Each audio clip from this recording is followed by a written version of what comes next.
Hi, everybody. This is Stephen Williams welcoming you to week number 2 of Business Analytics. I hope week number 1 was a really positive one for you, particularly in this unit. Hope that you're feeling like you're organized practically, but also getting around organizing ourselves emotionally and psychologically as well.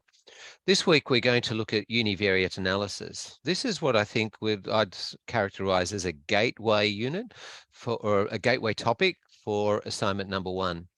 Assignment number 1 will be on bivariate analysis or even multivariate analysis. And we'll get to that next week. But this week, univariate, so uni meaning one variable. We'll be looking at analyzing a single variable. Next week, we'll be going into bivariate, which will be equipping us with what we need to do for the assignment. Incidentally, I expect that the assignment will be uploaded later this week. So it'll be with us shortly, and certainly, well, almost certainly it's going to be with us in time for our seminar next week. Now, so prior to next week's seminar, I will come online at 5 p.m. So I will come online at 5 p.m. So in our online classrooms, and I know it says weekly consult on Thursday. We'll either open a different consult or you'll be able to come in via this consultation link. So I'll be available from 5 o'clock. Any student can join us. And if you have any questions about any aspect of the unit, including the assignment, then please come along. Be more than happy to help you. I'd be grateful if you could join us on Mentimeter. So the link is available in the chat box along with the code. I'll get to that in just a moment, but I would encourage you. I've uploaded to the notes that I have for this week, which I will upload at the end of the week as well. You'll see those available in the week 2 seminar resources at the end of the week. Here is the action for happiness. So jump up for July 23, where we are. So work our way through that. You can perhaps tie yourself to an individual day. There we go. Number 18, July the 18th. Let go of the small stuff. Focus on the things that matter. Excellent. That's great advice for us. So please use these tools that I'll make available. I don't want to labor the point at all because I know we're here to do business analytics, but we also need to get ourselves in the right space to be thinking clearly, to be settled within ourselves so that we approach our learning tasks really as well in as good shape as we possibly can. And finding beautiful things is wonderful. Beautiful beaches, beautiful sunsets, sunshine. My cat hunter. Okay, we're hunting cats, all right. Where nature and ocean and flowers, technology, bless you. Gratitude is beautiful. Life is beautiful. All right, lots of things that, pardon me, are beautiful that are all around us. So even tough guys can find things beautiful and then benefit from focusing on those. Just something else before we leap a little bit further. So please join me here on Menti. There is the code on the screen. It's in the chat box, or the link is, and the code is there available also. We are currently running 2 online sessions every week. I am wondering about whether or not we'll continue with the Thursday session. So my intention is to continue with the Tuesday session throughout. But on Thursday, I'm just wondering if we don't get enough people. I kind of need to be averaging, ideally more than 20. I can perhaps live with 15. But if we don't get some more, then we might close that down, and we'll continue to run with the Tuesday one. I will say that to the Thursday group so that they're familiar, but just so that you know. Pardon me, I do have an action point as well. So I will when assignment 1 is uploaded, I will be encouraging Armand to include a paragraph, a statement in there in the extension section, is that extensions will only be granted for events that are not preventable. So unexpected events. And sadly, it's been my sad task in past trimesters to respond to students who write in and they say, my computer crashed, or I've lost my data, I've had a problem with my hard drive. And we've had to write back to them and say, I'm sorry, but good IT hygiene means that that would be preventable. Now, part of that prevention is where you save your data.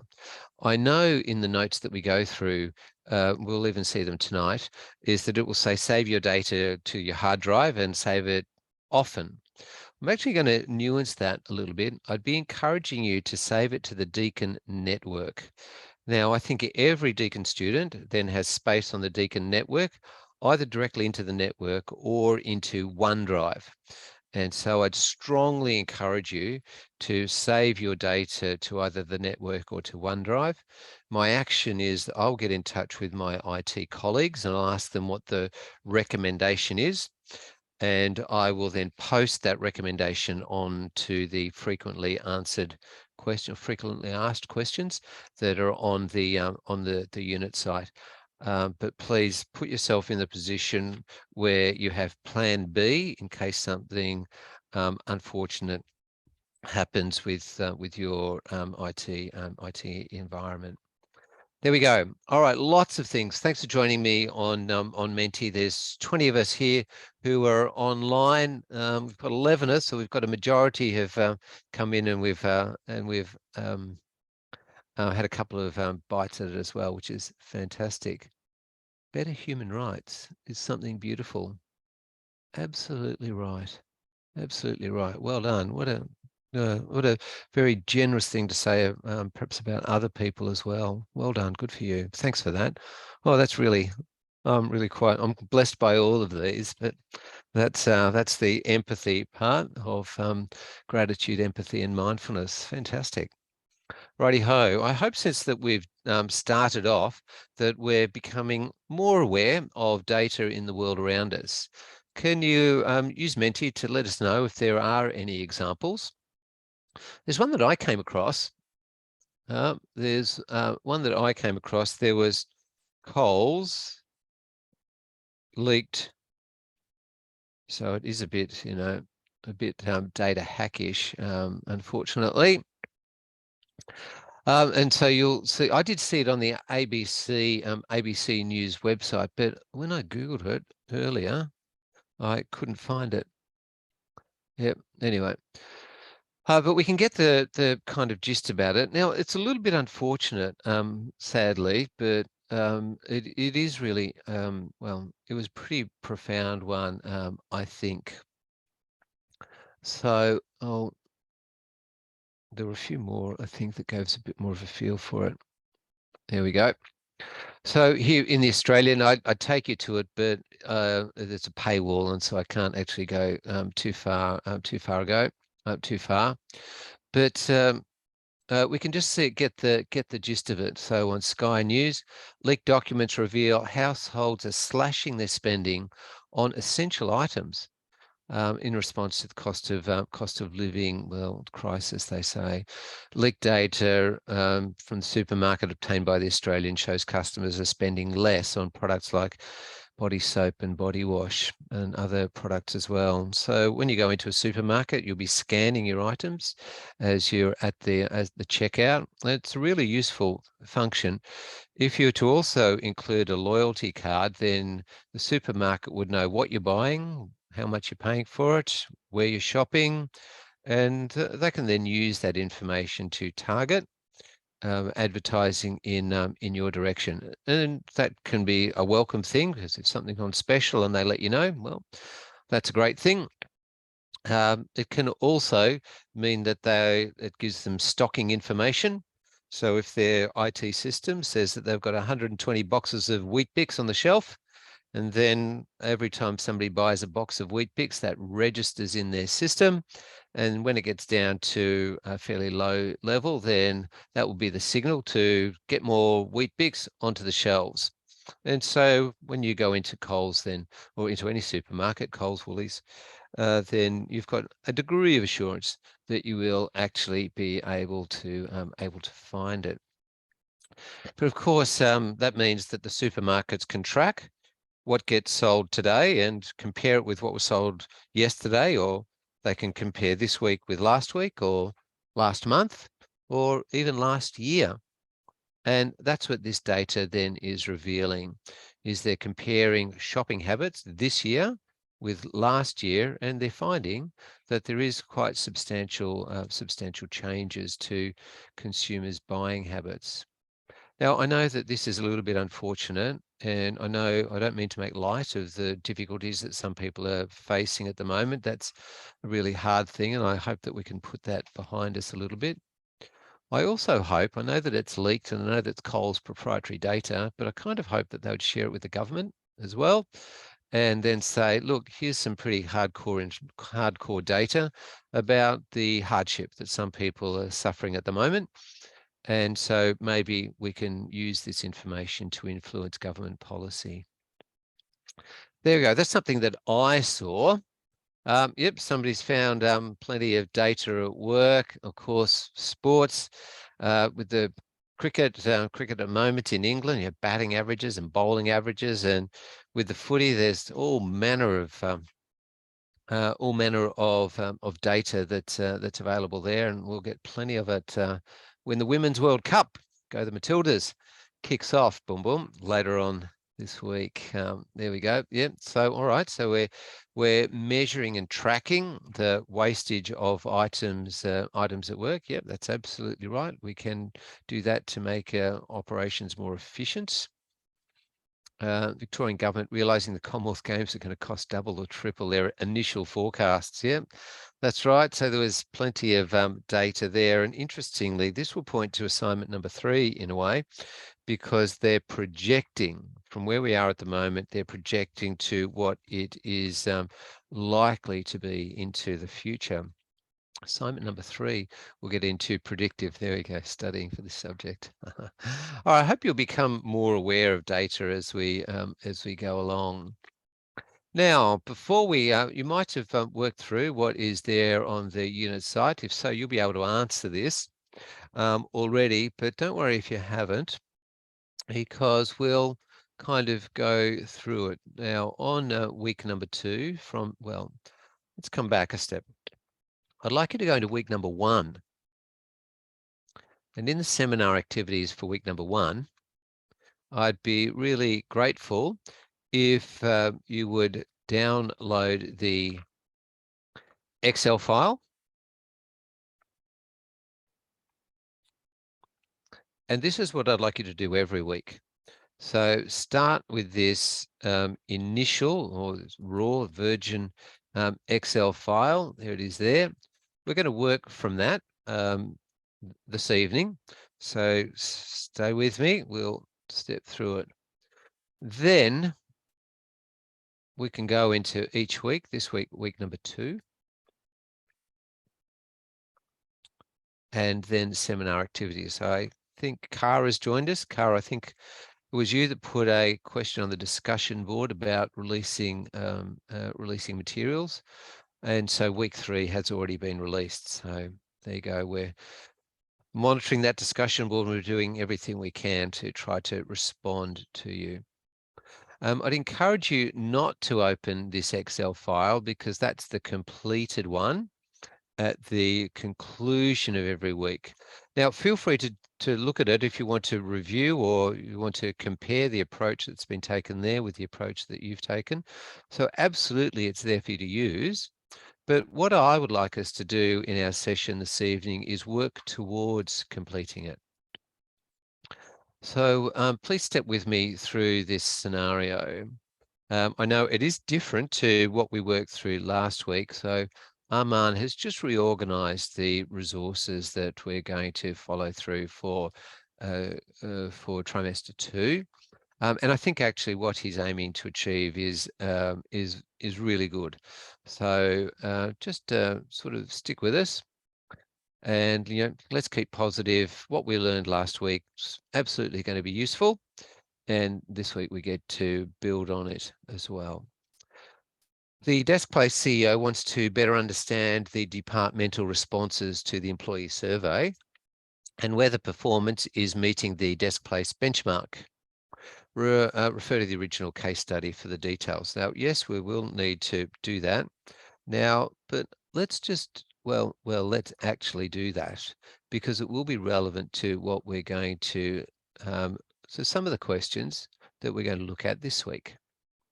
So there is just a couple of things that I have in mind. The first of those, here we go. The company's aim is to average 80 or better. Hopefully this will work. Control C. I'll put it into the chat box. Control V. Oh, no, that's not worked. I'll just try again. Might not be successful. Control C. Oh, there we go. I did get it. All right. So there is one goal that the company is wanting to aspire to. We will look at performance just a little bit later. And secondly, the number of non-management employees significantly outnumbers the managers. Control C. Sorry, I have to talk to myself while I do these things. It's a bit weird, but there we go. So we have that one as well. Just a couple of reference points that might be useful for us a little bit later. So here we are in this week's. Please use the chat box if you do have any questions or any thoughts. Righty-ho. So we've got our benchmark reference. The CEO also wants an analysis of desk-based sales activity. We actually won't look at that. We won't look at that this evening. We'll focus on the earlier points. Firstly, we'll look at departments. We'll look at performance. So we now open the Excel file. Hopefully you've done that with me already. Now save it to your hard drive, and this is where I might nuance that a little bit. Hopefully by this time next week, I'll have some information about saving it on the Deacon network. So that's where we will be immune from any issues around computers crashing and what have you. Wherever we do store it, save it from time to time, please. Open a new worksheet and call it week 2, question 1. So back we go. Down on the bottom there, we have a circle with a cross in it. If we click on that, we will get a new spreadsheet. And down the bottom there, double click where it says sheet 1. That is with my Windows computer. So week 2, question 1. Your Apple computer might be a little bit different. I'll just do a little bit of formatting. We did this last week. So you might have a preference for how each spreadsheet is organized. So please, I just find it useful to set myself up that way. And we did all of this last week.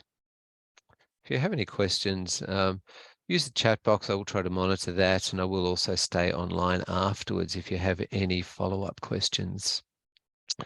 So there's our new sheet.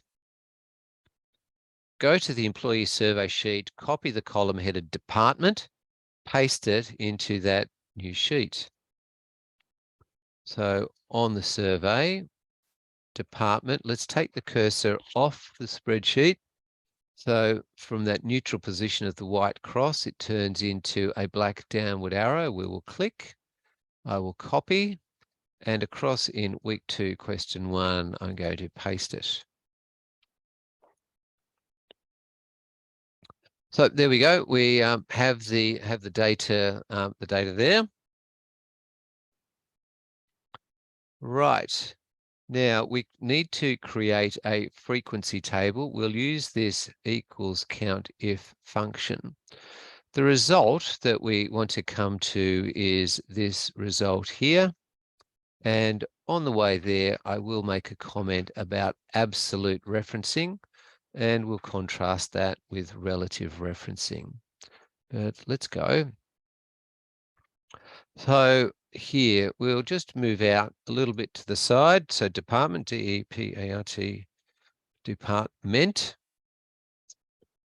number of responses, proportion of responses, number of R-E-S-P-O-N. I know, I'm so sorry, but proportion of R-E. There you go, each to their own. I will highlight that whole row. I'm going to wrap the text, which gets the data all, gets the information all in one cell. I will bold it, and then I'll come off and I'll double click. There we go. Vertically, HR, IT, manufacturing, and sales. HR, IT, well, manufacturing, I'll just there, I'll copy that one across. Paste. Sales. Well, they do look a little bit different, so I'll use my format painter. Here we go. I'll have a total down the bottom, T-O-T-A-L. Excellent. Right. Hopefully we're there.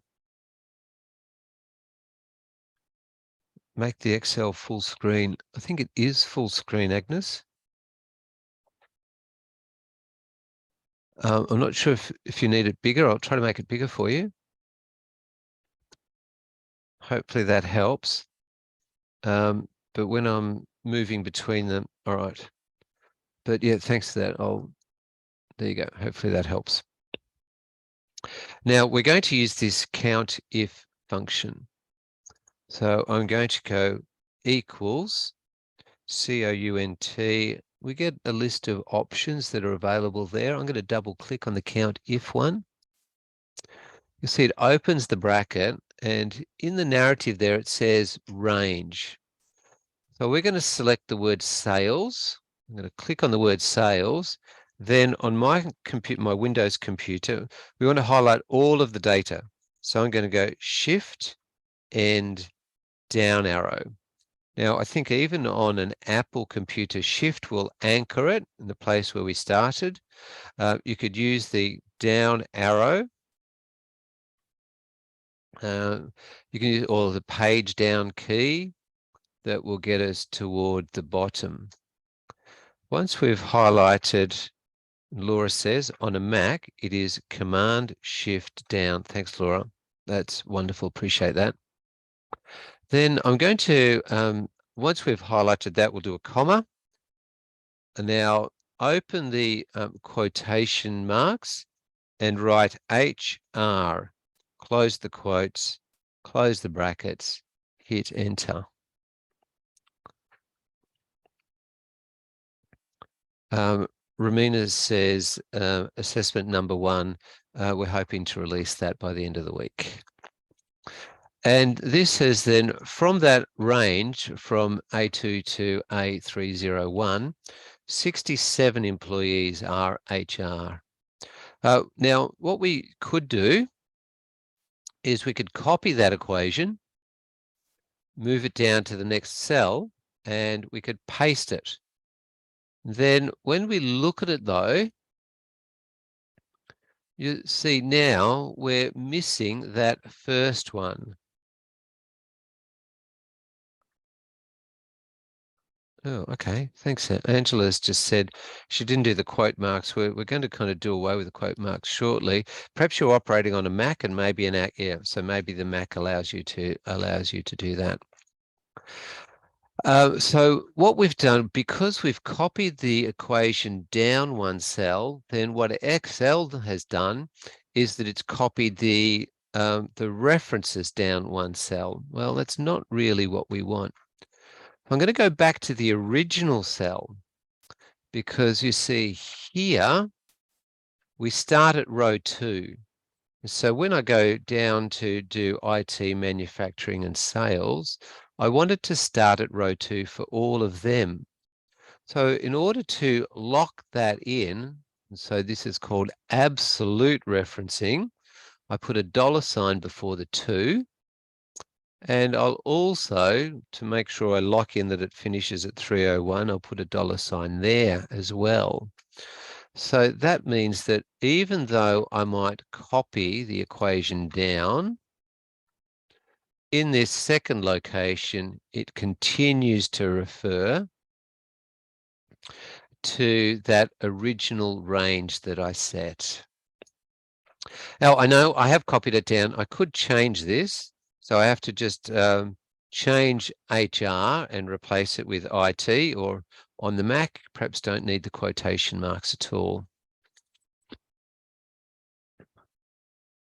Now, manufacturing's a really long word, and you see how labored I am when I'm typing things in. So I need to find a quicker, more efficient way that's going to save me having to write manufacturing. Because if I get a character in the wrong way, around the wrong way, I'll get the wrong results. So I'm actually going to go back to HR.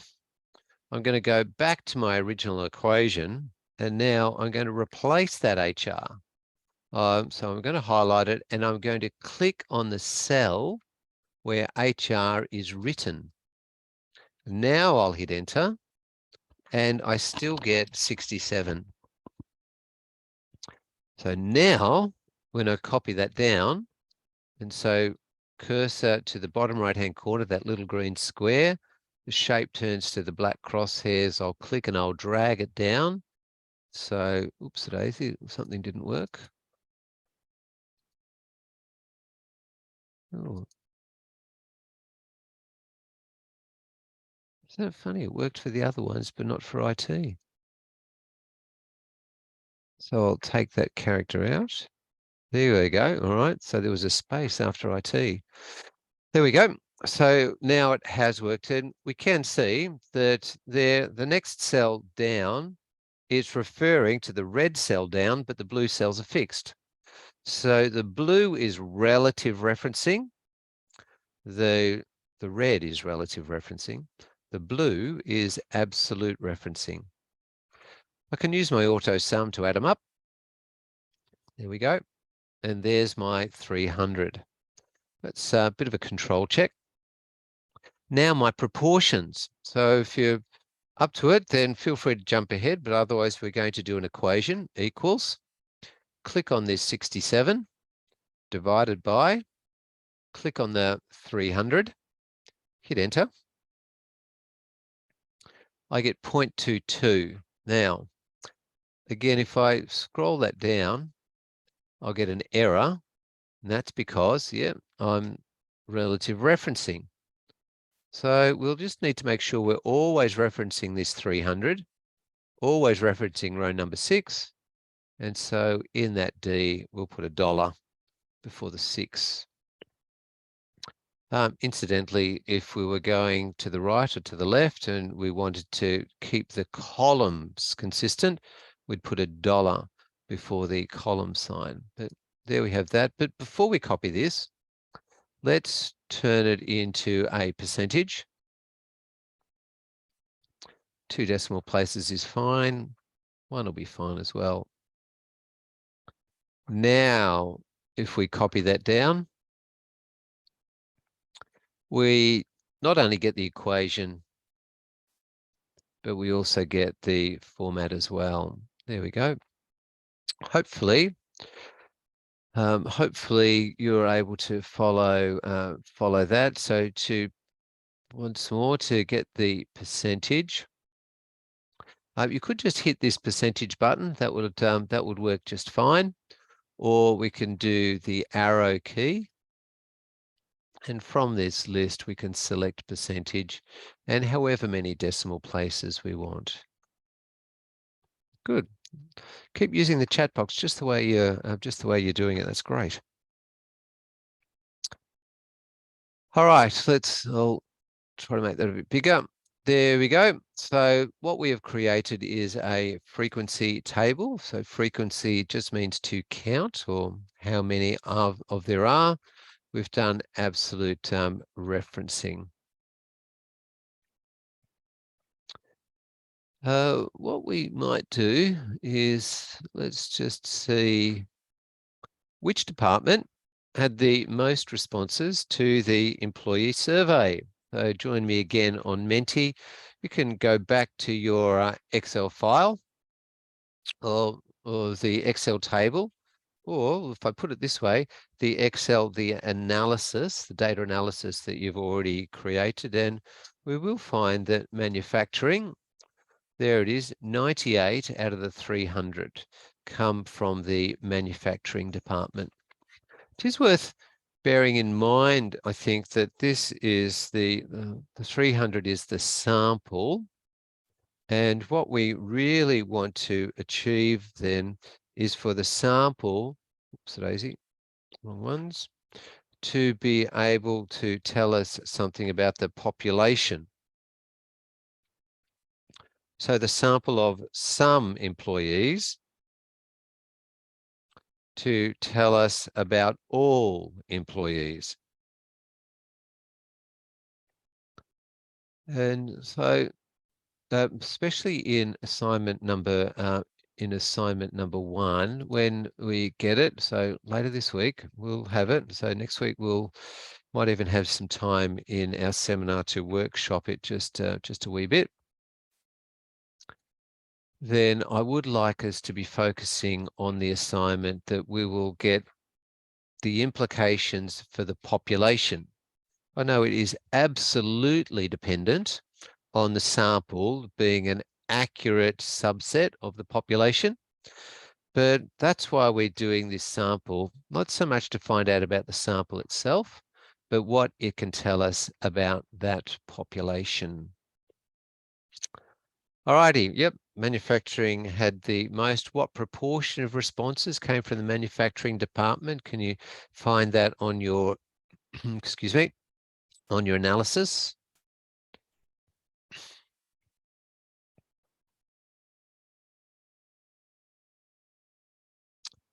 Oh, yep, that's right. 90 out of 300. But now what we're aiming, if our sample is correct, what we're saying is that 32%, or roughly 1 in 3 employees, work in the manufacturing department. With the others, we would say 22% of employees, between 4 and 5, between 1 in 4 or 1 in 5 employees work in HR, IT, and sales. Very good. Now, before we get to this, I'll just come back to our instructions. So we've done all of this. We're going to do some charts. All right. So let's try to do both of these charts. With the first one, let's highlight HR and the number of responses. So the name of the department, but also the numerical data that we are wanting to turn into a chart. So if you, right, so I see what I did up here, number of responses and proportion of responses, because they extend beyond the boundaries of that cell and are not easy to see, I just wrap my text. So there's the button in the alignment button, wrap the text, and it will then turn them around so that we have them and we can see the full information. Now, what did I say? Let's highlight the name of the department and the number of the responses, and let's go to insert. And we can insert a recommended chart. That will be fine.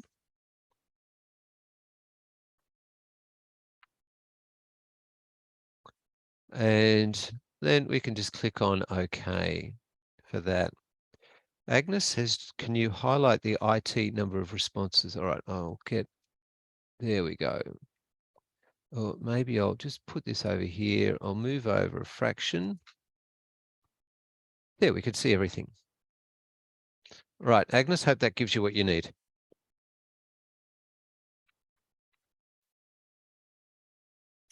Excellent, I love this. This is fantastic. Oh dear, I tell you what, there's been other years when all I see are names. Now, you mean the value of IT.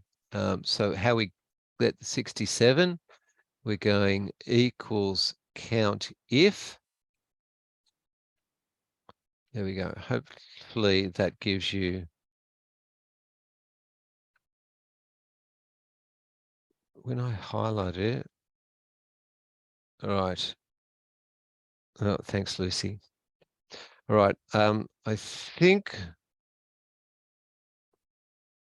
now what we will need to make sure that if we're IT, if you're going to use the quotation marks, then we need to make sure that quotation IT, quotation,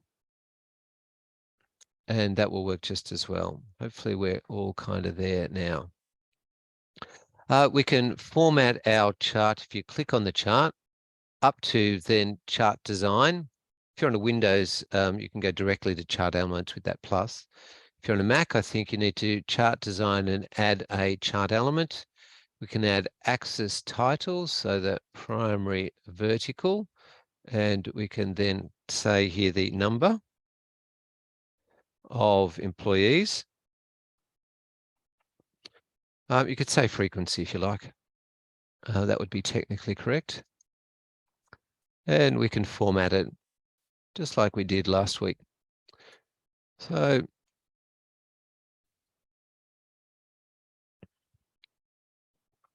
we can have desk place survey responses by DEPART. See, I've just got to say it. And we can, all right. Now, what I'd encourage you to do is when we are preparing for assignment number 1, certainly come to a consultation. Also, stay online afterwards, and I can try to do a bit of Q&A. So try to search for ways to do things that you want, but if you find that you can't, then come along, give us a list of what you're wanting to do, and if we can resolve it, we will, or we'll try to troubleshoot with you. For example, here, the decimal points, they're just unnecessary. So format the axis, and we'll get rid of those decimal points. So if you didn't know, you perhaps wouldn't think to ask. With assignment number 1, if we've got something along these lines where we're looking at different things, well, it might be useful to color code them. So if we do multiple charts with HR, we'll have a common color for HR. So I'm going to double click. Sorry, if I come off. If I single click, it's selecting all of the plots, which might be useful. I will do a right click there and I'll format all of the data series, because I just find there's too much white there. If I change that to even 40, I just like that it's just a little bit more prominent. I'll click off, and now I'll click on one of them. Well, in fact, I'll double click. So now I'm only highlighting IT. A right click there, and I can fill. I can give it its own color or in the outline as well. So now I can distinguish my chart by color. And so if I do any more elements for my dashboard, I can make sure that HR is always blue. IT is always this burnt red color, and I can choose specific colors for manufacturing and sales. Just to a little bit more relationship between different elements in our chart. So these are the number of employees. That's telling us about the sample.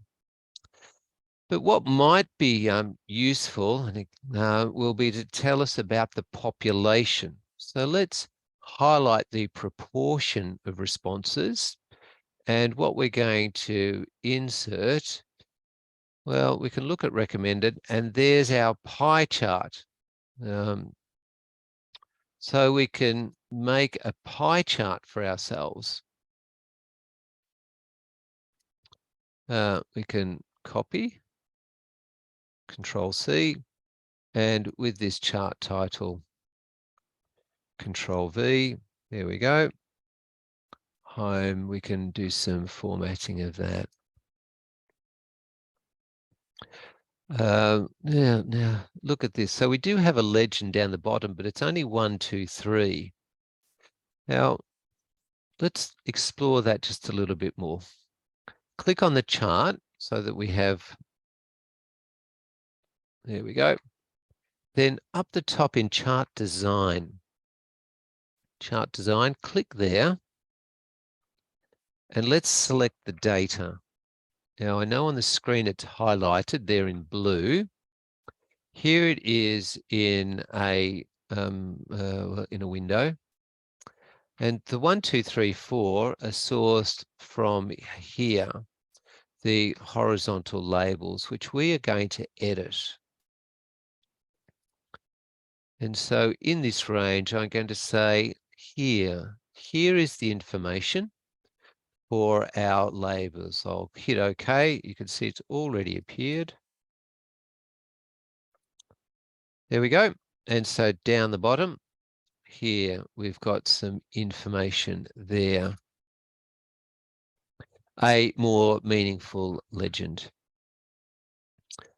Let's click on the chart and go to the chart elements. So chart design, chart elements. With the windows, you can hit that plus button. And let's get data labels. I don't mind what you do. Any one of these would be fine. Let's do inside the end. There we are. And we can find our data labels appear. They're not that easy to read. So I'll click on them and I'll format them. I'll make them white. I'll make them bold. I'm going to make them bigger. We could play with some different alternatives as well. We could. What could we do? Let's just see what that legend looks like when it's moved to the right. Right. Well, it makes my plot a little bit bigger. So maybe that is a good change. So part of assignment number 1 will be to think about what information we want to provide. So do we want to provide information, this information, which is the number of employees, which is sample-based? Do we want to provide proportion in a pie chart? So what do we want to provide? What will be most meaningful? And then what is the best way to present it? We can look at different ones. So if I want to move the legend again, I can move it to the top, or I can move that legend to the left. So lots of different ways using the chart elements to achieve what we need it to achieve. Right, let's come back to our instructions. So we've created this chart. You can see it is possible to actually put the information alongside the plot, in which case we perhaps don't need the legend down the bottom. But hopefully you've got a flavour of what it is that we are able to do. Now, a really key thing that we'll do, we'll look at it. It'll be key for us to look at it again next week, and it'll be really important for us to be able to be across pivot tables in order to complete assignment number 1. So if you need it, so there we go. Better take a quick drink. All right, ready? Now, what I'll do is I'm going to go back to Employee Survey tab. Sorry. We do need to do the pivot table. And what I know Armand here is do it in cell G1, which we certainly can do. I might actually do it in a separate tab, but either way, it won't matter. Come to Employee Survey.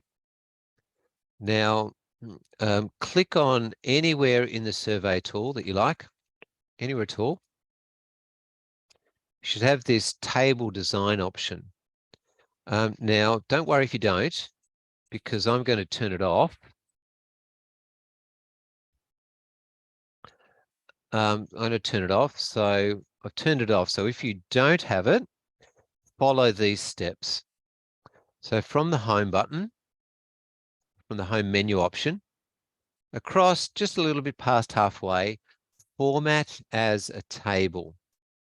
So we'll click on format as a table and pick any pattern you like. I don't mind. Any one at all that you like. There you go. And Excel is intuitive, so it will intuit what you want to turn into a table. And you'll see the Hollywood lights around it. And that is what I want. So from cell A1, employee, so we're including the titles all the way down to the very bottom right-hand corner. So row 301 on column M to the far side. That is what I want. If you don't have it, you could just click and then define the range. Seeing as so far so good, I'm going to hit OK. There we go. And we've now converted it to a table. And you'll see up the top here, we have this table design option that has appeared. What I would now like you to do, and every single time you create a table, I want you to give it a name.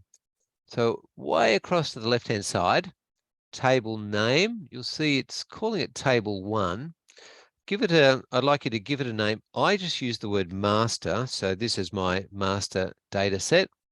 I'd suggest that you do a one-word name and try to make it meaningful, but not too long. Master does the trick for me. If you like primary data, you could do employee data. Get this a bit long, but anyway. So let's give it a name. And look, we will open a new sheet. There it is there. Just a wee bit of formatting.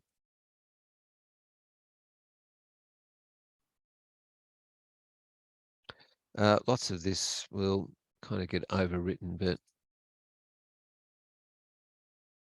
I like to at least start there.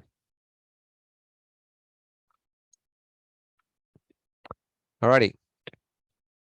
There we are. I'll just call this pivot, P-I-V-O-T. You can put your cursor anywhere you like, but I do kind of like to go with the A1 cell. And I will insert to the left-hand side a pivot table. Insert a pivot table. Click on that. It's asking for our source data. So select the table or the range. Now I use the word master, M-A-S-T-E-R. So that's what I called it. So now the pivot table is going to refer to that source data. Hit OK. There we go. On the left-hand side, that's where our pivot table will appear. And on the right-hand side, the pivot table fields is where we instruct it. You will see at the top, we've got pivot table analyze, we've got design, and over the far right-hand side, there, our field list and what have you. What I'd like you to do, please, on the pivot table fields, grab that word department, left click, drag it down to rows,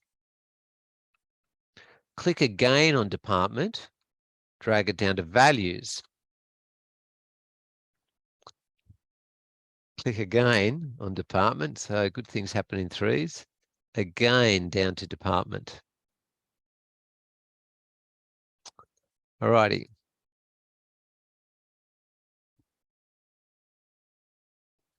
So here is our pivot table, and I know we've got two columns with the same number. Click in that second column, do a right click, and then show the values as the percentage of column total.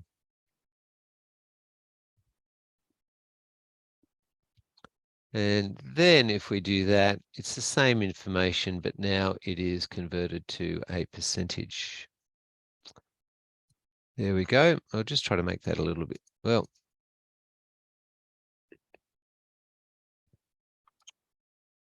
and one more. I shouldn't have gotten rid of, right, so there, right, so there's our pivot table, just to check where we're at. So in Menti, we need to go a couple of steps further. So we've worked through all of these pivot table instructions.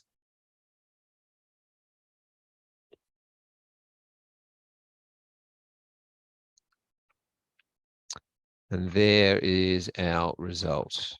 All right, we can change the header if we need to, just like we had earlier. So there's a couple of different ways of getting to this point. We did it earlier with our frequency diagram, and we did it here with the pivot table. Now that we're on the pivot table, I will go pivot table analyze, and I will get that field list. Now I'm going to get our categorical information. So, pardon me, text information, gender. I'll click on gender, drag it down to filters. I'll click on position, drag it down to filters. I'll click on job security, and I'll drag it down to filters. And so now we'll see that our filter information appears above our pivot table.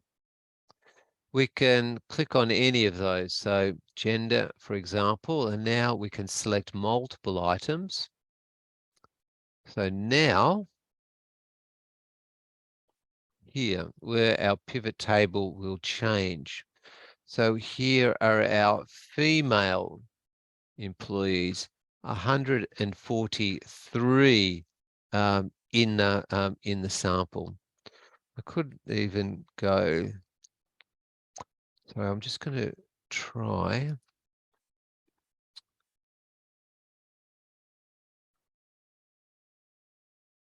Equals 143 out of 300.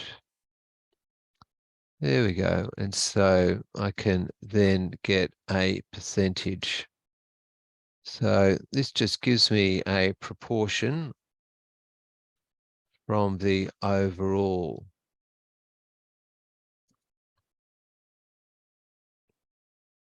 Now,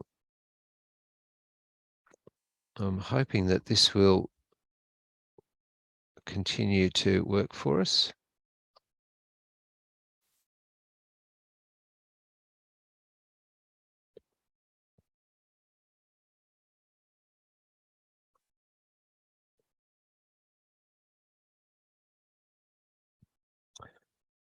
Righty-ho.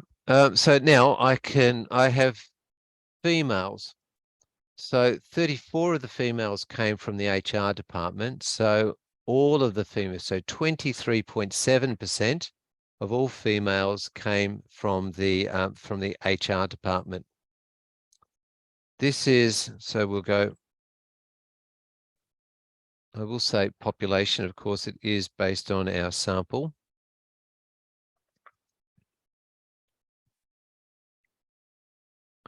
So here we've got 11.3% of the 300, 11.3% of women in the firm, females in the firm, work in the HR department.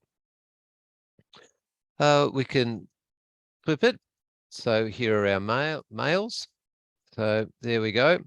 157 in the survey. Of course, 157 is 52% of the overall survey, so 52.3% of the whole company. I would say slightly more than half of the employees are male, for example. 11.3% of males in the firm as a whole work within the IT department. Of those who of those males in the company, 21% work in the IT department.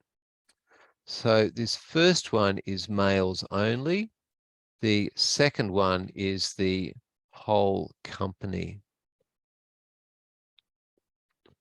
So please look at some of the other ones as well. We can do the analysis for management and non-management.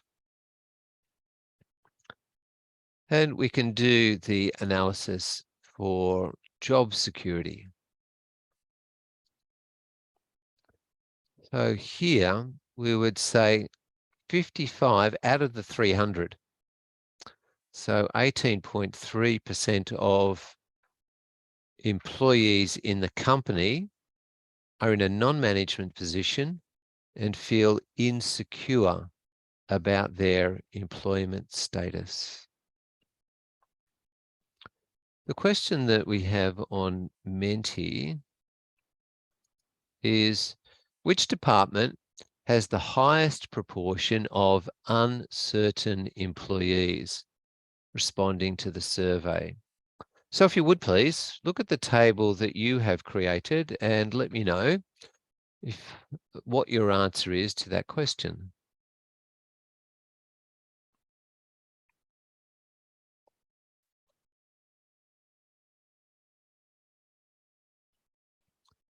So jumping back,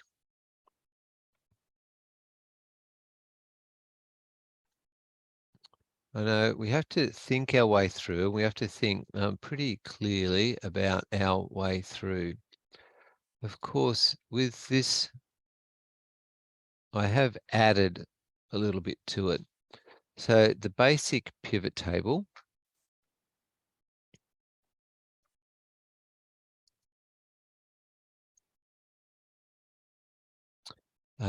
there it is there. And so here, the question does relate to uncertain. So I will go with uncertain. So of all employees who feel uncertain, 100% of employees, 16.8% come from HR, 25.6% come from IT, 31%, almost 1 in 3 employees who feel uncertain come from the manufacturing department. I did take it a step further, so I just wanted to have another view of the data, because here I'm now dividing it by 300. So I have, well, come back, equals the count for that department divided by 300. And I get 6.3. I'll just do it again. Well, I'll delete it first so that it might make it a bit more clear. Equals, I'll click on the count for that department, divide it by 300. There we go.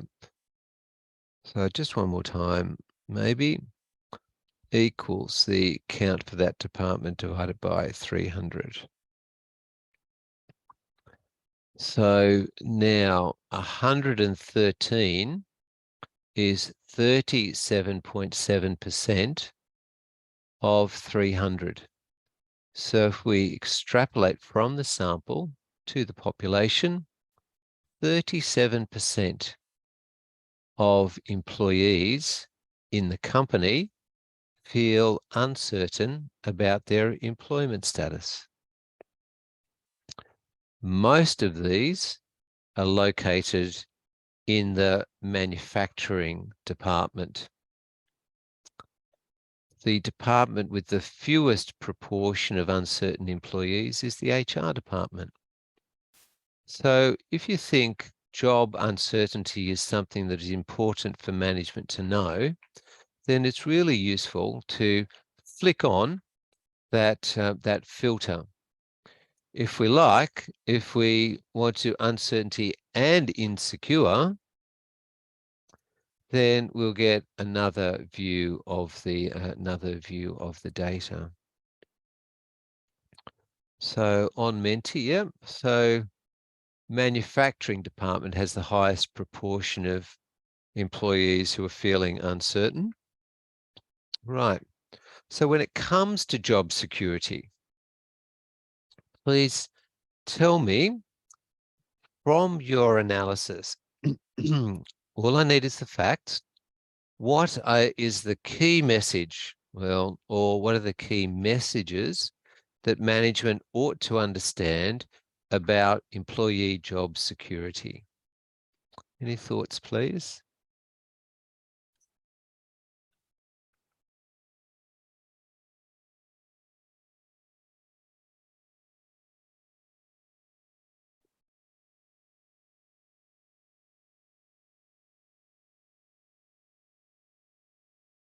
Here's our analysis.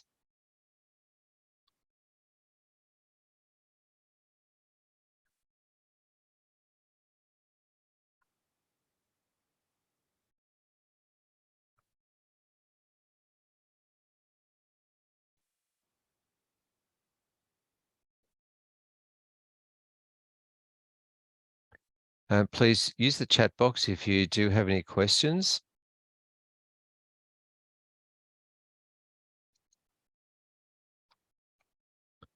Percentage of employees within and outside of management in the various departments that feel insecure. Now, what I'd like you to do is to give me the facts. So here, employees who work in the manufacturing department are the most uncertain about their job security.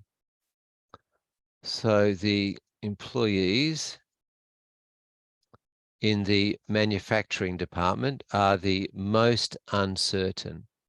So almost 1 in 3 of, so we could put some numbers to that comment.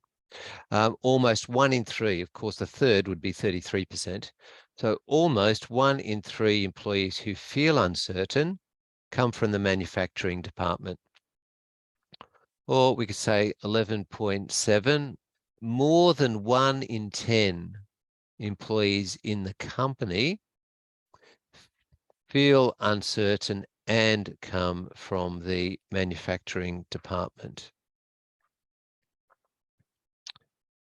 Now, the percentage of employees with and outside of management, yeah, so that is quite general. And yes, we could work that through. I'm looking for some numbers of 300, 206 either feel uncertain or insecure. So here, the way that I'd like us to phrase that, uncertain or insecure. So yes, out of the 300, there are 206. But this, of course, relates to the sample, whereas what relates to the population will be put management in a position of being more informed.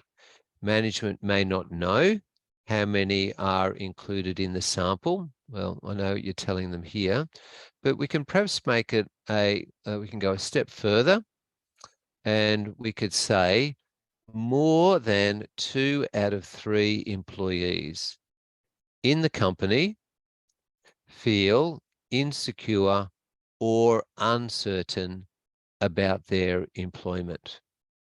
We could turn that around there, and we could say less than 1 in 3 employees feel secure in their employment, which I think is quite a powerful message that management would do well to heed. Great, we've got some more. 2 out of 3 employees feel insecure. Excellent. That's the spirit. That's what we want. Yeah, over 1/3 of employees, slightly less, feel secure. Oh, in the manufacturing department, sorry. So when it comes to secure, there we go.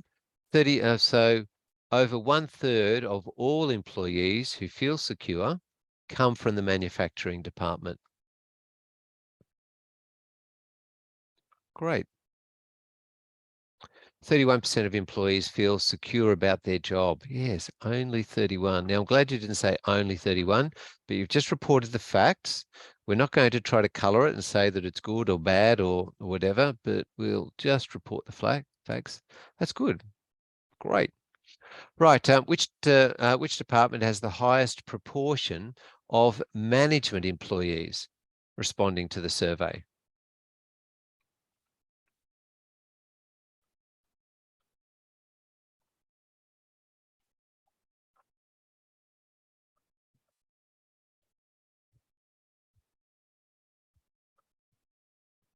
So working from that pivot table, we will need to change the options.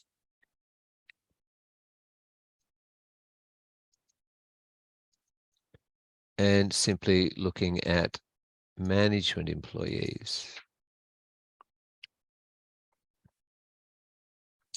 Sales, well, we can certainly see sales has 36, so just ever so slightly more than IT and manufacturing, a little bit more than HR, but not miles more. And in terms of all managers responding, 26% came from the sales department, 12% of all employees, all employees in the company are management in the sales department. Good. Yep, it is the sales department. Oh, now I've got that. So just pardon me, I just need to change that option. There we go. Done. Now we're right. Now, what would you report to, or is there anything that you would report to management about employee management, non-management? I will kind of go back to the original assumption that way back in the chat box, that management or the CEO understands that the number of non-management employees significantly outnumbers management in a ratio of 4-1. Is that what we see in the data?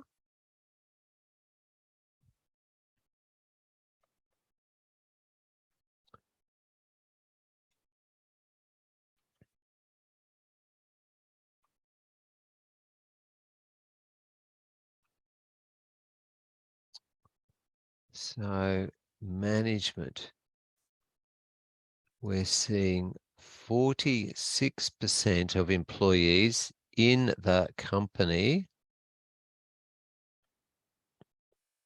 Yep, 46%. So I've got the responses in the chat box. Very good. 46% of employees in the company are in a management position. Could turn that around the other way. And yeah, only slightly half. So it might be important for the CEO to understand that the understanding of their proportions of managers to non-managers perhaps needs to be revisited, and they might need to revisit some of their staffing decisions. Relatively even spread of management staff over all of the departments, more manufacturing, non-management staff. There we go. So non-management, yeah, look, almost double in manufacturing compared to the other departments. Oh, excellent. Whereas when we look at management, yeah, 23, 25, 25. So yeah, pretty even proportions there. But yeah, that's a pronounced difference. Good pickup. Well done. Yeah, too many managers. Right, now we're going to look at number 2. So back to our instructions for this week. Look, we can create charts. These are the charts that we saw before. I will allude to it because it is important. Will be very important for the assignment. Click on the pivot table, analyze, and over here we can create a pivot chart. Like we did before, we can create pivot charts. Can select. There we go. So that's what Armand is referring to, and it will be important because in the assignment, we will be populating our dashboard with pivot charts. Now, I'll get the wording right, and also tables that are sourced from pivot tables. I don't want to see pivot tables on the dashboard, but certainly I need pivot tables to be behind everything that we see in the dashboard. And incidentally, these filters, we will be wanting you to include something analogous to filters on your dashboard. We're going to call them slices, but I kind of like to think that what filters are to a pivot table, slices are going to be to your dashboard. We'll be able to tease that out a little bit more in the next week or two. Rightio, so we've done with the pivot tables. We've drawn out some important points that we think management needs to be mindful of. And now we're going to be looking at employee performance. So we'll need the data analysis tool pack. Oh, and we will also open a new worksheet, call it week 2, question 2, and bring across the performance data. So new spreadsheet, double click, week 2, question 2. Bit of formatting.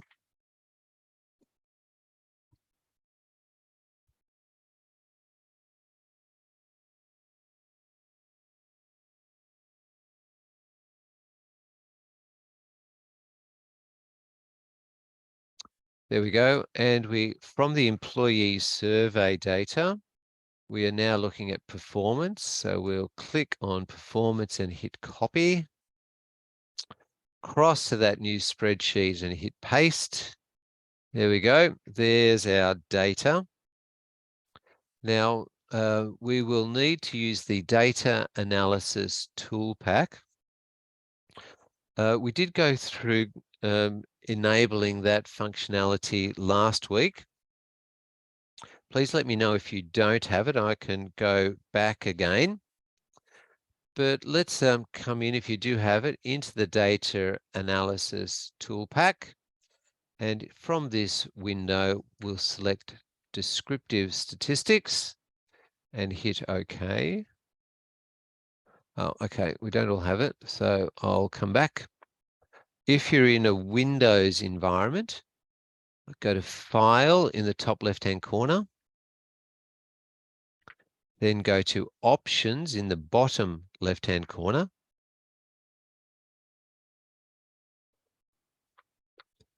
then go to Add-ins,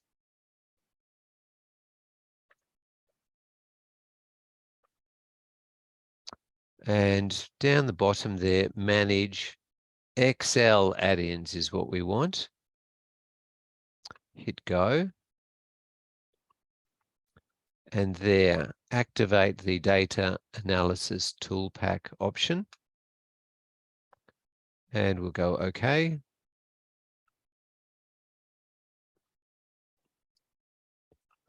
And then when you come to the data option to the right-hand side, hopefully you'll see data analysis. Good on you, Damien. Right, so we'll click on data analysis and we'll select our descriptive statistics. Hit OK. In our input range, you can hit the arrow if you like. In our input range, click on the word performance. So include the word performance, and I'm going to go shift and down. I think it was Laura told us that if you're in a Mac, it's going to be Command or Shift Command down, so that we're highlighting everything. The columns radio button, labels in the first range, and in the output range, click in that window all the way to the top. And I'll go with column C. Just put a little bit of real estate between our output and the data. Hit summary statistics. Hit OK. So there's our data. There are our descriptive statistics.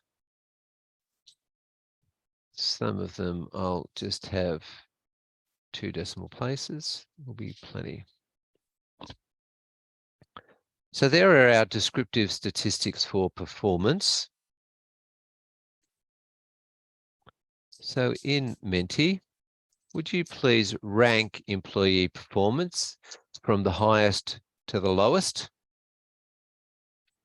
So I've got one response already, and they're saying the mode is the highest and the mean is the lowest.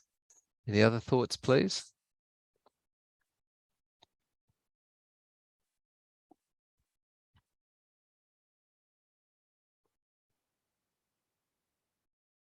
A couple of people. So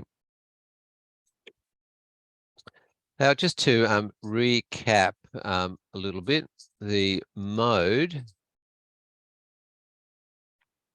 is the most common response.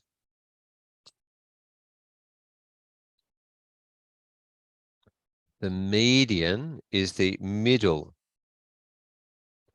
value, and the mean is the average value. And here the mode is the most common response. The median is the next highest, and the mean is the lowest value. So good work. Now, looking at our descriptive statistics here,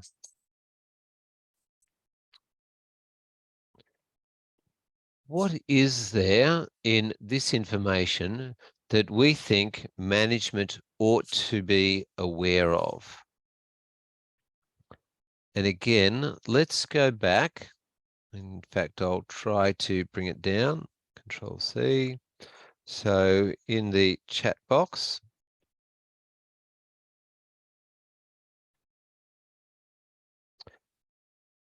we can think about the company's aim is to achieve an average score of 80 or higher on that performance scale of 0 to 100. So we might comment on that, but don't be restricted to that. If there's, what do you think is going to be significant about this data that management ought to be aware of? Yep, there might be that. We will get to outliers later, but yep, very good. Any other thoughts?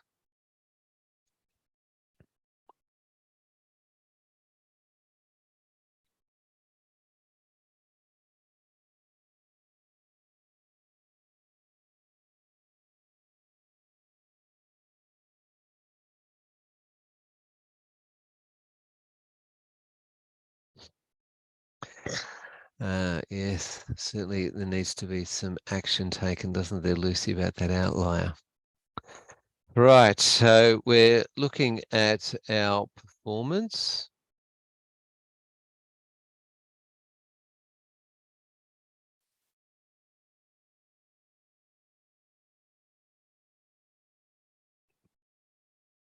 The average score, so average performance is 74.4, which is below the company's benchmark. Yeah, I think that's really important. So the company's benchmark of 80, we're failing to achieve that. So the benchmark is 80. Sorry, I'll just make that a bit larger.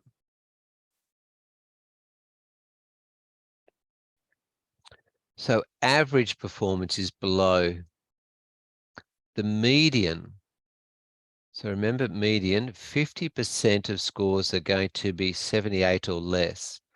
So 50% of employees are failing to get to 78. So probably even a higher percentage are failing to get to 80. So we could say that fewer than 50% of employees meet the benchmark of 80 or more. Despite that underperformance, the most common performance is 94. So clearly there are several employees who are performing extremely well. And there are others then who are dragging down that average. Yep. The most common performance, 94, is higher than the employee's benchmark performance. So there's some pretty sobering messages for management there. And our data analysis then, the sooner we get onto it, the sooner we can change it. So the sooner we do our data analysis and pass the message on, even though it's probably not what management would like to hear, they need to hear it if they're going to be dealing with reality. Here we go. All right, so has Desk Place set a benchmark? Well, we've answered that.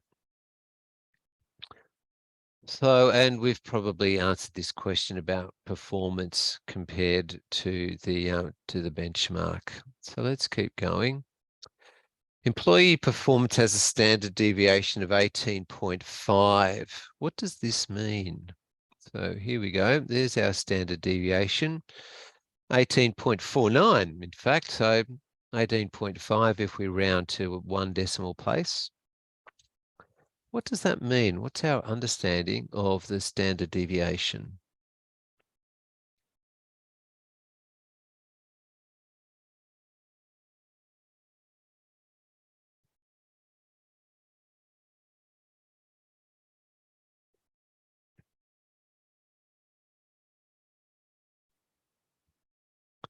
Any thoughts, please? Now, if you're not sure, let me know.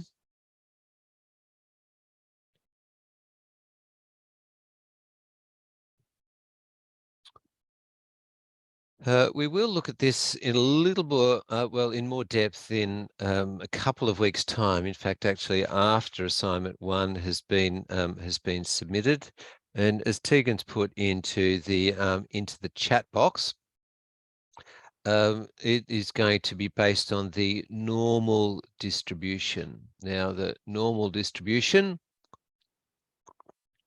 will go from -3 standard deviations, so -2, -1 to 0, out to 1, 2, and 3. And of course, the central point of that deviation is going to be the mean. And then we go equals the mean plus 1 standard deviation. I think that's how Tegan, oh, there we go. Or then we can go equals the mean subtract our standard deviation. And so we would get then 68%. So almost 2 employees out of 3, or perhaps even more, approximately 2 employees out of 3 will have performance between 55.9 and 92.9. I'm not sure if you used the median there as your central point, Tegan. We'll use the mean. Great, but it is about, yes, like looking at the bell curve. It is the bell curve. All right, just a rounding thing, Tegan. Good work. Well done. That's great initiative. I love that. Yes, it is the bell curve. It is the normal distribution, and it is telling us how data is dispersed or how it varies relative to that central point, the mean of the data. Good work. Well done. Now we're going to look at quartiles. So in probably going to lose a little. Let's see how we go. So over to the right-hand side, quartile, Q-A-R-T-I, quartile analysis. There we go. And we're going to do an extended quartile analysis. Oh, sorry, Lucy, I've missed something. I'm happy to go back. I said the bell curve thing, but I thought you could put multiple answers, and yeah. Oh, did I not activate multiple answers? Sorry about that. I must have accidentally cleared my first one. Essentially, I said like data, like how much it's dispersed from the average. And you're exactly right. Well done. Thanks for that. Well done, Lucy. All good. Let's do an extended quartile analysis that includes the minimum, but then does include the first quartile, enter, the second quartile, the, oops, daisy, oh, Stephen, the Q3, third quartile, and then Q4, the fourth quartile. The minimum value equals, we'll get it from our descriptive stats, there it is, 13. Now, equals QUART, there's our function. In the notes, Armand says use quartile.inc, that's fine, feel free to use that. I kind of like the second one, quartile. Now we need the array. So back to our performance data, click on the first number, not the heading this time, just the number.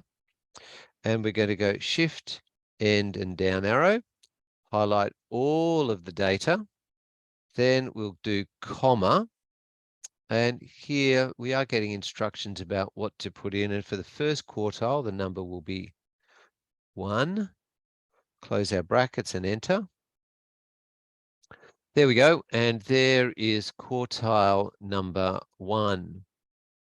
Now it's pretty handy because I'm just lazy and I don't write quartile all the time. If I copy paste it down, well, we've got that issue about the data moving down.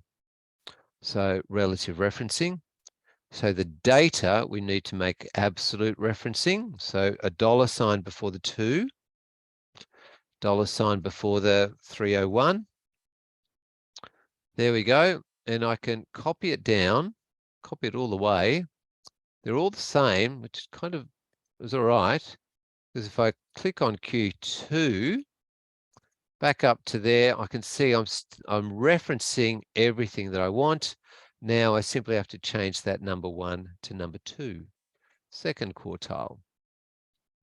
The second quartile, of course, is also the median.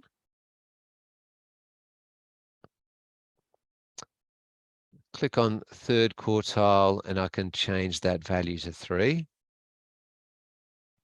And then the fourth quartile, I can change the value to 4. Anyway, feels like it's easier to me. But in Excel, there's lots of different ways to do things. So there's the start of our quartile analysis. I would like us to do a little bit more. Let's calculate the interquartile range. Now, the interquartile range is all of the values in the second and third quartile. But this 78, well, that's the highest value in the second quartile.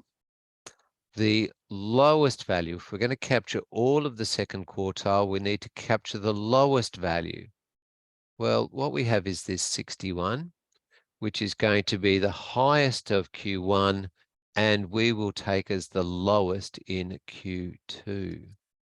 So the middle 50%, the interquartile range, is going to be the top of Q3, subtract the bottom of Q2, or the top of Q1 there, and we have an interquartile range of 29. Hopefully we're okay with that. Now, just thinking about our quartiles, which quartile has the most employees?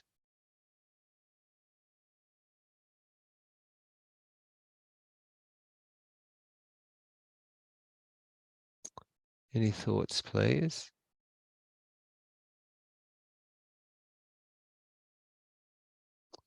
Now, we have to be a little bit careful here because quartile, it's a quarter of all employees. So 25% of our employees are in the first quartile, 25% of our employees are in the second quartile, 25% of employees are in the third, and 25% of employees are in the fourth. So we've got the same number of employees in every quartile.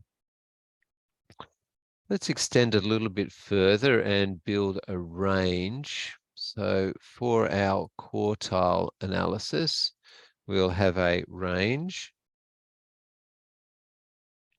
And what I mean by that, we'll say 61 is the top of the first quartile, 13 is the lowest score.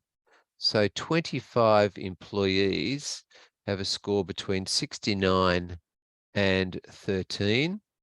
So 48 employment ranking points for our lowest 25% of poorest performing employees.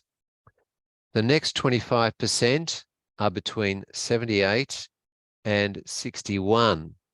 So 17 percentage performance rating is, so the second quartile has a range of 17 points. The next 90 minus 78. So the next 25 has a range of 12, and then the final 25% of employees have a score between 100 and 90, a range of 10.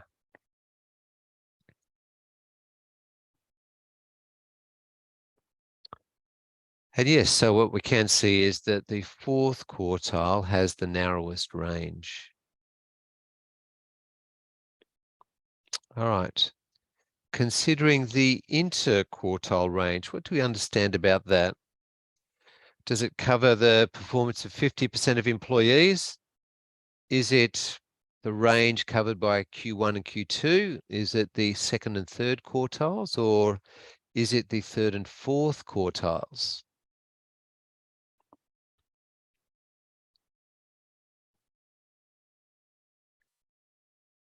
That's right, it's the middle one. It is 50% of employees, 25% in Q2, 25 in Q3. So when we look at that quartile analysis, what do you think it is important for management to understand about the quartiles?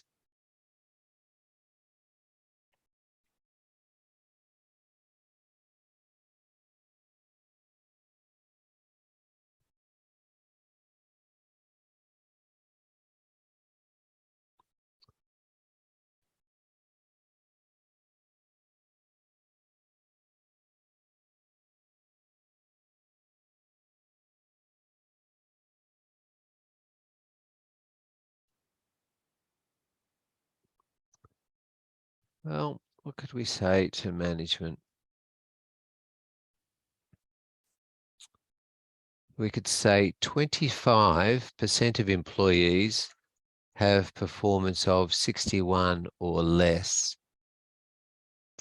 Our highest 25% of employees have a performance of 90 or greater.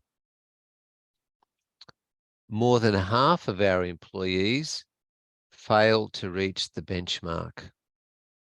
Then just feel for yourself, do you think that that's important information for management to know?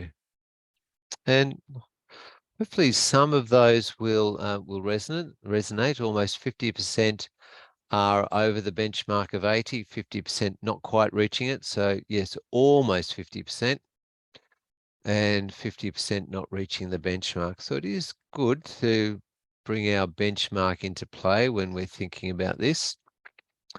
Now we need to move to outlier analysis. So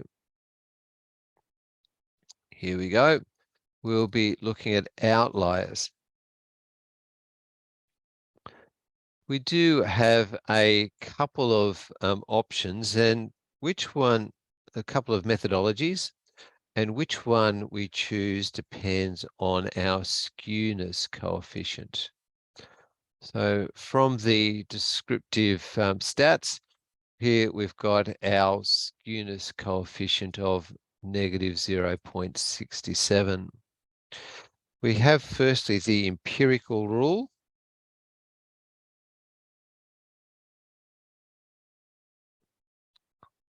Now, what we're looking for is outliers. So we have to put then boundaries around our data, and we're looking for outliers that might be lower or beyond the boundaries, lower than the lower fence or higher than the upper fence to our data. We use the empirical rule when skewness is between +1 and -1.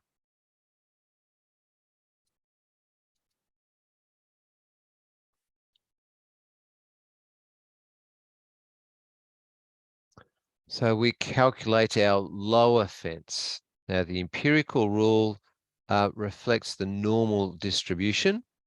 So equals the mean subtract 3 times the standard deviation. The upper fence equals the mean plus 3 times the standard deviation. And so we compare the lower fence with the minimum value. Our minimum is 13. So the lower fence is greater than the minimum value. Therefore, we have an outlier beyond the lower fence. So this employee, who Lucy is pretty quick to fire, and perhaps rightly so, yeah, maybe it's just not in the right place. Square peg in a round hole. Here, so that employee we need to recognize as being an outlier. With the upper fence, we are looking, right, now the upper fence is greater than the maximum value. Therefore, we do not have an outlier beyond the upper fence.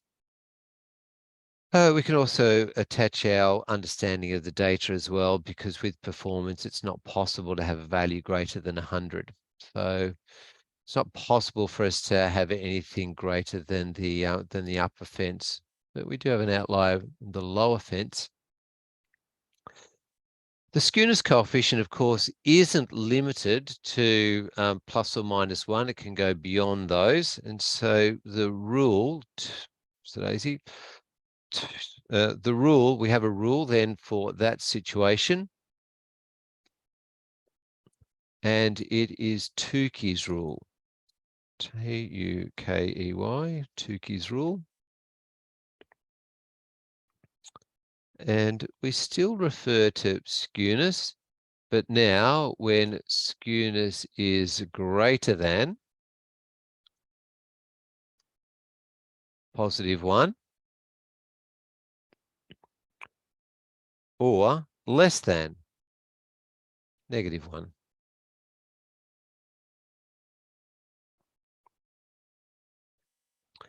Now, when we're calculating the lower fence equals Q1 subtract 1.5 times the interquartile range. The upper fence equals Q3 plus 1.5 times the interquartile range. Actually, the conclusions that we reach are the same as for the empirical rule.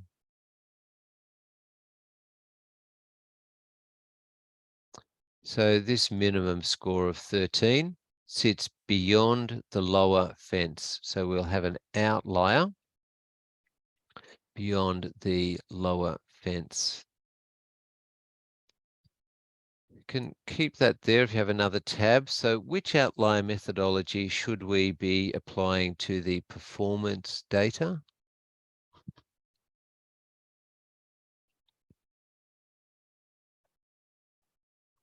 That's right. We'll be applying the empirical rule. Because skewness is between plus or minus 1. Are there any outliers? Well, we know the answer to that.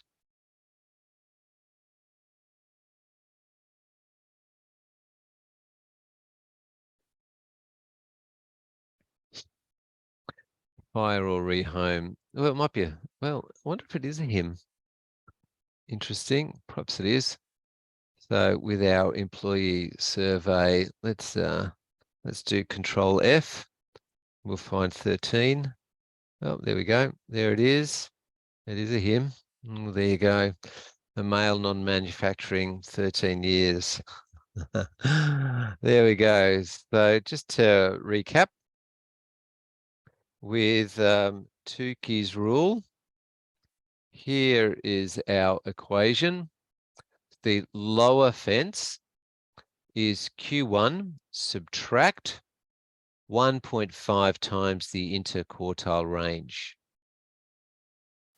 The upper fence is Q3 plus 1.5 times the interquartile range. Let me know, Tegan, if you need anything more than that. I know we're getting close to the end of our time, but there are a couple of things that I'd like us to cover. So if you possibly can, please stay with me. We did do our descriptive statistics earlier, and so I would like us to jump into data again, data analytics, and this time hang on, before we do that, we need to define our bins. So we're going to look at the spread of data. I kind of use 0 because, well, in fact, because our minimum is 13, we can probably stop at 10. We'll start at 10, start at 10. Now I'm going to go equals, I'm going to click on the 10 and I'm going to add 5. And so if I copy that equation down, I'll eventually get to 100. There we go. So I have started at 10 and I've simply gone equals the number above it plus 5. Remember, the recording of this seminar is actually going to be available tomorrow morning. I'll show you where you can find it. Just try to remind me before we log off. All right, so now I've got a range of bands. So these will be performance numbers. So I'm just going to put my cursor to the right-hand side of the bins. Now I'll pick data. Then I'll jump across to data analytics and I'll pick up our histogram. I'll hit OK. And in the input range, just as we had before, click on performance, the word performance, shift and down all the way to the bottom. Once we've done that, we'll get into the bin range. We'll have to jump up a little bit.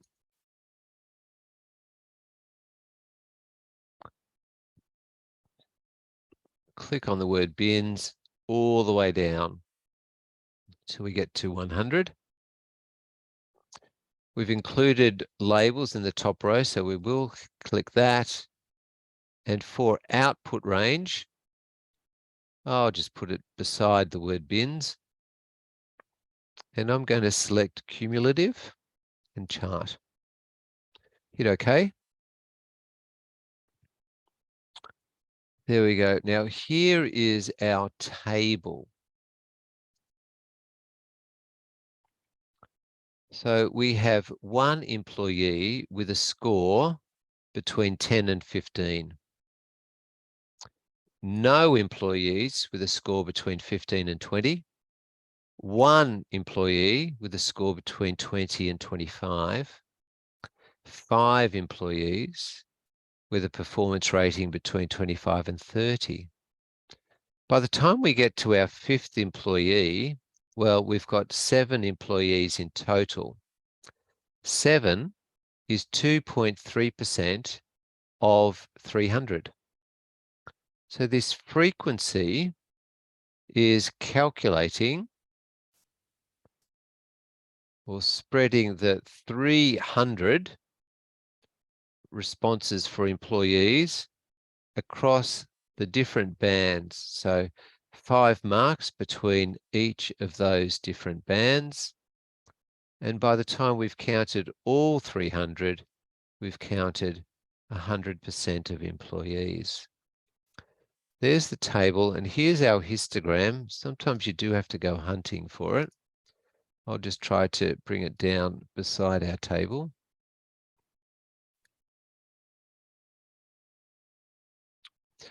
With histograms, we can do our formatting like with a normal chart. I tend to turn off the frequency.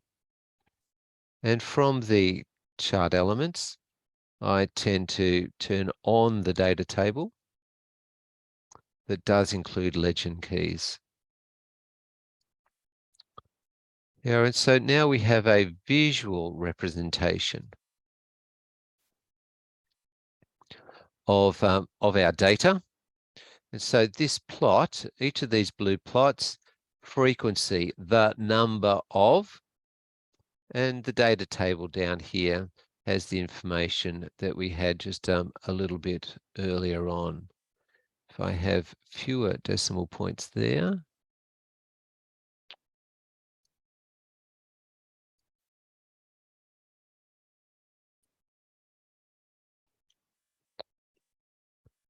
there we go. It just makes it a little bit easier to read. I might need to make that just a bit wider. There we are. And so we have frequency from the table, the cumulative percentage from the table. The red line will relate to the plots on the right-hand side.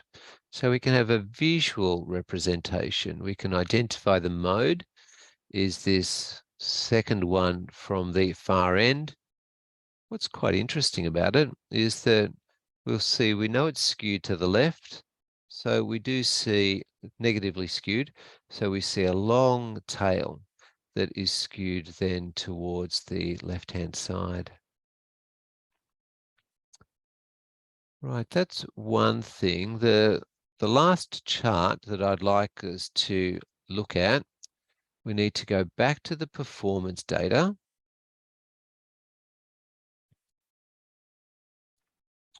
So we'll select from performance, shift and down everything that's there. And we will insert a chart. Select all charts. And I'd like you to come down to the box and whisker chart. We'll click on the box and whiskers, and there's the chart there. Hit OK. There's our chart. We can do some formatting of that chart. We can say here,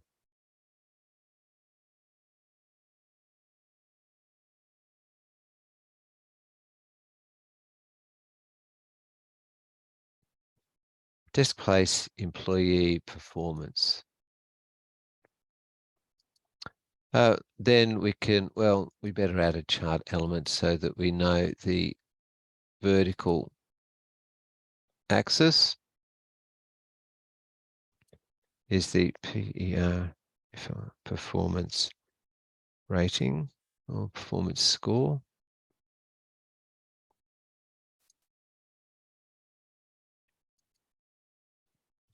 Now, here is our outlier. See that little dot at the bottom? It is beyond our lower fence. At the very top, we have our upper fence.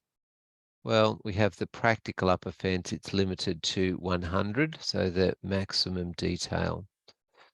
So between this dot and the bottom of the box, well, that's our first quartile. So 25% of employees have a rating between the dot, the low one, we can hover on it, we'll see it says 13, and then up to the bottom of that box. In the box, we have the second quartile. The line across is the median. And above that central line to the very top line, that's our third quartile. So this colored box is our interquartile range. Then this top is going to be our fourth quartile. So from the from the top of the third quartile to our maximum value.